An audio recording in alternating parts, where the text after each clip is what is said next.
All right, Johnny D with the Climb Show Music Business Podcast on American Songwriter Magazine's podcast network. And you can find that at americansongwriter.com/podcast. We are live from the Nashville Nights International Songwriter Festival here in Odense, Denmark.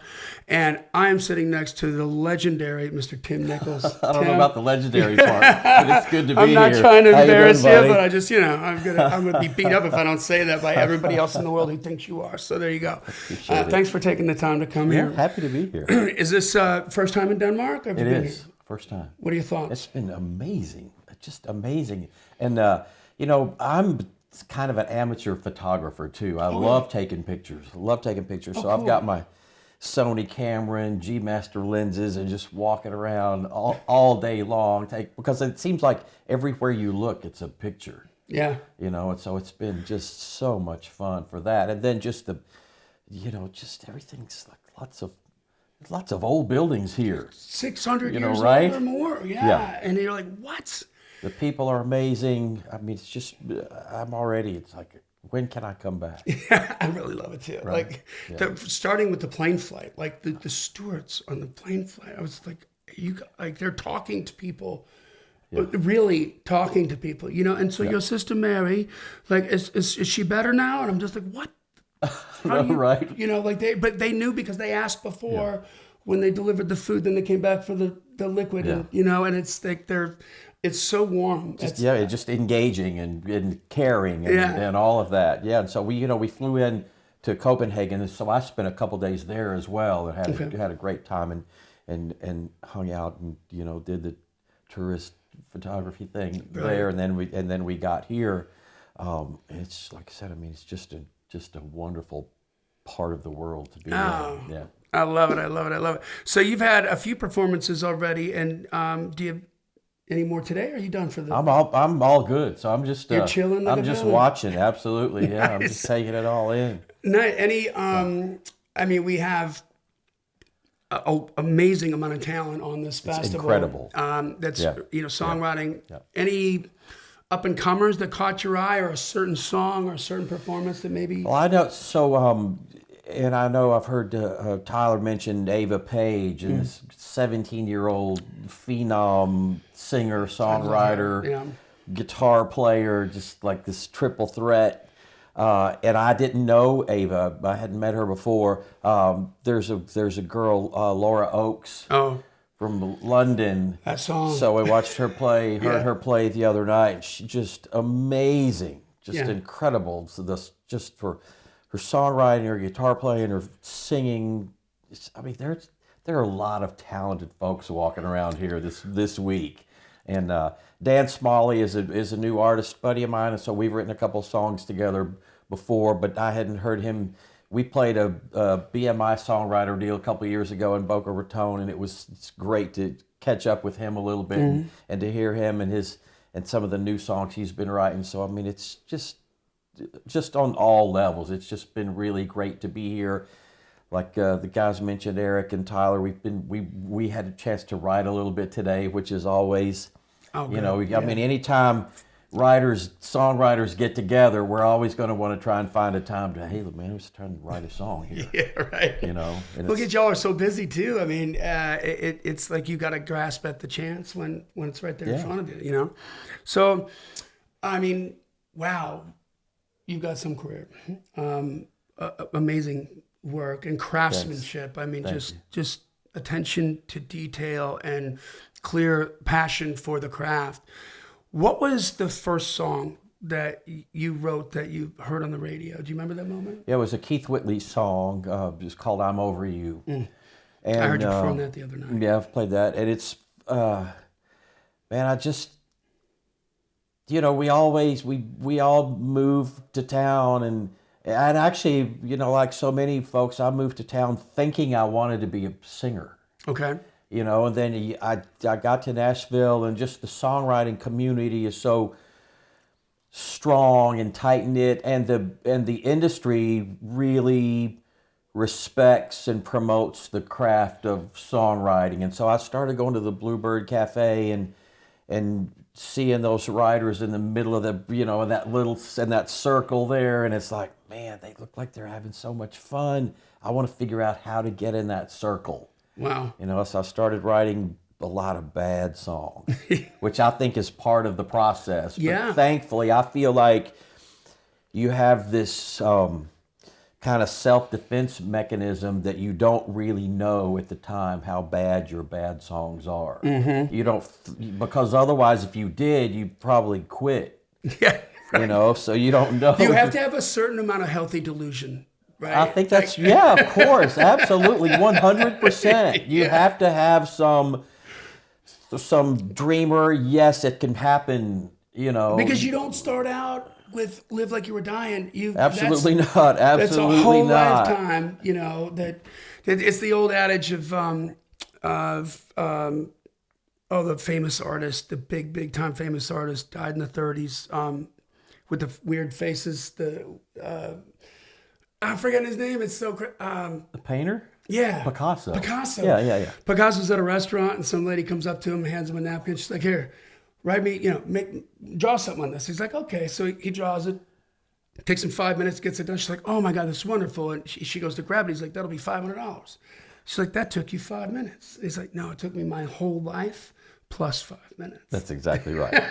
It's a great story. So you have to suck first to get better at that craft. It's just part of the process. And the other thing is, I mean, and I'll talk, whether I'm talking to new songwriters or new artists, one of the things I tell them is, a lot of times, if you have to love this, the music or what, I feel like it's anything in the arts. You have to love it, because if you're just in it for the money, it's like, forget it, because it's too hard and it takes too long to get to the money. Yeah. So you have to love it. There's easier ways to get to the money. 100%. 100%. You told Janelle something that was brilliant that I'm going to steal from you. And that was that, because this was me too, a former artist, and I toured, and I didn't choose music, it chose me. Oh, yeah, right. Right. I work with artists now, and they're like, well, we haven't been in a band for 4 or 5 years. And I'm like, I don't understand how that's even possible. I was playing when I was in 6th grade, 7th grade, sucking. Yeah. But I could not do it because 100%. It was just, that's where I was going to be. So I love that you said that. Choice. And I want to ask you a couple questions here from that I have my co-host Brent shoot over to me here. He was supposed to be here, but wasn't able to make it. He got sick right before he came. The whole family came down with the flu. How important are artist relationships and access for songwriters, in your opinion? I think there's no doubt that it is helpful. And and the longer it's just, natural course of a career, the longer you're in it, the more you're going to have those relationships. I've been fortunate, and over the years, I had Jody Messina's very first single, Heads Carolina, Tails California, and I had an early single on Chris Young, The Man I Want to Be. And so anytime, when you can get in on an artist, their success early on, that doesn't mean that they're going to cut everything that you send them, but it is nice to have that relationship to where when you have a song that you feel like would be great for them, you can just shoot it to them. Right, it's like, hey, check this out. Yeah. Now at the same time, if you're, because new writers, it's all about, when you're brand new. When I didn't know Keith Whitley when he, I didn't know him personally. Yeah. I didn't know Ronnie Milsap personally when he recorded one of my songs. And so in that case, that's where the song has to make the introduction, and the song has to be great. Yeah. And so I remember, like, back in the day, I got my first publishing deal for Ronnie Milsap, and he had a small independent publishing company, and Mike Reed was writing there at the time. Okay. And Mike Reed is, he's just just an iconic country songwriter, or actually not just country. And so, man, it was like Reed would get good news every day, and he was just writing these great just songs. Just riding a gravy train with biscuit wheels. And so the thing was, I figured out it's like, for me just getting started, my songs couldn't be, to get songs cut over Mike Reed, my songs couldn't be as good as Mike Reed's. If I'm going to have, they have to be better than Mike Reed's. Boom. And so and then there was a time when Mike Reed's songs couldn't be as good as Harlan Howard's songs. They had to be better than Harlan's. And so now there's a new writer somewhere that his songs can't be as good as Eric Pazley's or Tyler Reeves or Tim Nichols. They have to be better than, and so that's like, it's like this, like, so you might think, well, that's not really fair, but it's equally unfair. Yeah. Because we've all had our time where that's just what it takes. Yeah. Well, and, we've talked about this on the podcast so much. It's been going for 5 years, and we really go down this road where, and you said it in a much different light, and I like that angle. It's hopefully another way to get it through to aspiring songwriters' heads. Like, well, my stuff's as good as, the stuff on the radio. And we'll be like, well, you has to be better than that, right? Because if it's as good as what's on the radio, all my buddies write those songs too. Yeah, right. Why wouldn't I give him the cut? Right. It's my friend. You would do the same thing, and it's so now you've got to blow the mind and have that undeniable song where I have to have this on my record kind of a thing. That's right. I love that you said it that way. And the other thing is, I think for new writers, you can't, and as hard as it is not to do, but you can't take rejection personal. Mm-hmm. Because I think, I'll tell them, when you're playing a song for a publisher for the first time, that publisher is hoping your song will be great. Yeah. Your publisher is hoping you're the next Jimmy Webb. Because they're wanting your absolutely, it keeps the doors open. So they're hoping your song would be great. But the fact is, great songs, that's not the easiest thing in the world to write a great song. No. We can... If it was, everybody be Tim Everybody, Nichols. Well, I don't know about that. But it's like, it's tough. Now, good songs, I was listening to one of your podcasts with Eric a little while ago, and he was asking the difference between a good song and a great song, and it's like miles. Yeah.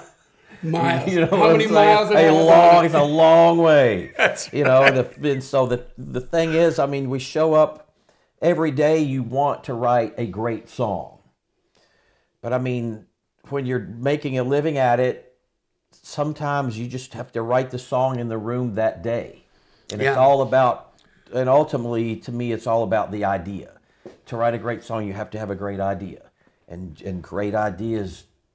They're not growing on trees. That's right. And so, for like, Craig and I, the day we got together to write "Live Like You Were Dying," we didn't have a clue we were going to write that song that day. Yeah. And it was just, that's the other part of that is must be present to win. Yeah. You gotta show up, baby. Gotta show up, baby. Gotta be in the room. We had, so one of the artists, I don't know if you had a chance to meet her or see her or not, on this festival, her name's Chelsea Stallings. She's the girl with the purple hair that's kind of... I haven't had a chance to see Chelsea. She is originally from Salt Lake City, and about 4 years ago, she put on the very first Climb conference. It was a songwriter conference up in Salt Lake City. And she asked Brent and I to come up there, and we're like, okay, thank you for that, but we're going to need to bring some more weight with us, and so we got Shelby Kennedy to come and Chris Oglesby. Oh, yeah, man. I've known Chris a long time, man. He said, as soon as they got done writing that, they called me first. And we were like, man, that's so cool. Yeah. Would you mind sharing that story that you share on stage about that song and that whole thing? Because I thought that was just giving me the feeling. So I talk about, I've said it over the years. I've told this story to, a fair amount, and I'm always happy to. The day we wrote that song was just like any other day. Mm-hmm. And then since then, it's been like no other day, really. But like I said, it started like any other day, and Craig and I got together, and we were just, making small talk, and having coffee, and I was just sharing with him a story that I'd heard the day before about a friend of ours who had just gone in for a routine physical, gone to the doctor, did all this blood work. They ship it off to the lab. The lab got this guy's files mixed up with someone else's. Wow. And they call him back and they said, we're sorry to tell you, there's trouble. Your days are numbered. Basically, that's, and the numbers don't go very high. Yeah. So that reminded Craig then of another story that he'd heard on NPR. This lady she'd been diagnosed with cancer. And while she had time, she said one of the things she wanted to do was she wanted to go mountain climbing in the Rockies. Well, our buddy had always wanted to jump out of a plane. And so he did. He started skydiving. And so we had the skydiving and Rocky Mountain climbing, and we started, tossing around lines like Dying to Live. And Craig, man, just came down, he said, hey, man, what about Live Like You Were Dying? It's like, dude, I love that. There it is. Let's write that. Yeah. And so we did. We knew that Tim McGraw was starting to look for songs for a new project. And, a lot of people have asked us, did you write this? Were you thinking about Tim McGraw? Because of his dad, Tug was going through this terminal illness, and the truth is we weren't. We were just trying to write it the very best that we could write it. And then figuring that, okay, if we can just write a great song, people are looking for great songs. And it just so happened that Tim was starting to look for a new project. And so that's the first place we went. Craig has had a lot of success with Tim before. And so we got it to him. It was one pitch. He was the only artist that heard it. He said, I'm in on this. And so, and I just feel like songs find their way. And I think without a doubt, that was just supposed to be his song. And I feel like what he was going through with his dad at the time came through in his vocal performance. And it was meant to be his song.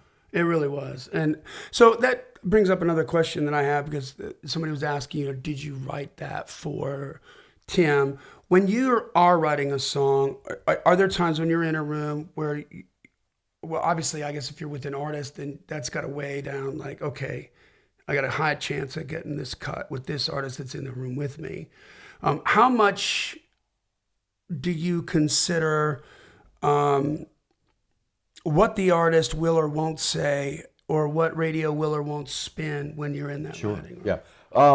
So if anytime we're in the room with an artist, we're writing for that artist. Now, there are other times when we're in a room, you and I could be writing, and it's like, okay, we know that Jason Aldean is looking for a song, or George Strait, or whoever. So we can, then there are some times it's like, okay, man, let's try and aim something. Let's try and write a song for George Strait. And so there are days that I like that kind of project writing. That gives you a bit more focus, right? Like exactly, right. You have more parameters, exactly, phrasing and range and all that kind of thing. And so, and over the years, I've had a bit of success going that way. Okay. Writing a song for Alan or Reba or whoever.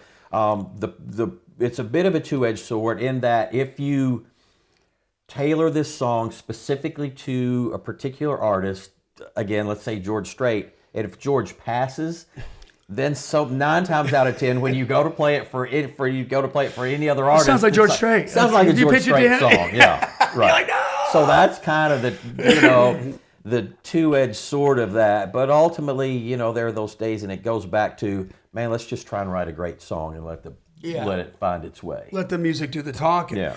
Have you ever maybe made specific decisions on the demo, knowing that it was going to be a certain pitch to a certain artist? Like, let's key this a certain way because this is the key of that artist, or something along that something that would make it as familiar as humanly possible, or they just like it's Tim Nichols? No, it's